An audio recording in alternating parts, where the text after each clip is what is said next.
Tonight on Timeless Cinematheque, we step into a curious and often an overlooked moment in film history, The Lucky Dog, 1921, directed by Jess Robbins. At first glance, it's a simple silent comedy. A man, his dog, a bit of misfortune, and a few well-timed twists. This film marks the earliest known on-screen appearance of Stan Laurel and Oliver Hardy together, long before they became one of cinema's most beloved comedy duos. They don't quite know it yet, but history is already lining them up. Let's take a look at where it all began.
What makes The Lucky Dog so interesting isn't just what it is, but what it becomes in hindsight.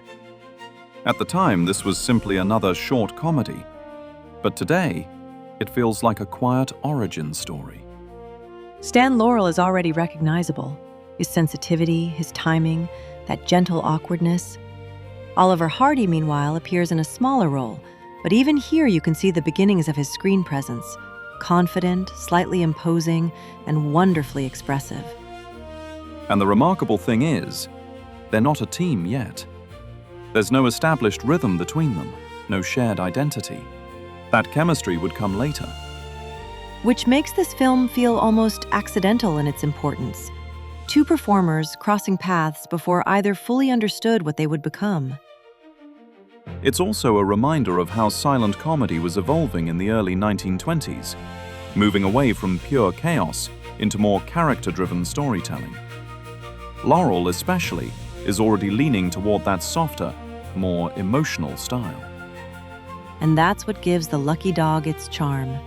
Not perfection, but possibility. A small film with a very long shadow. Thank you so much for tuning in, and please keep watching Timeless Cinematheque.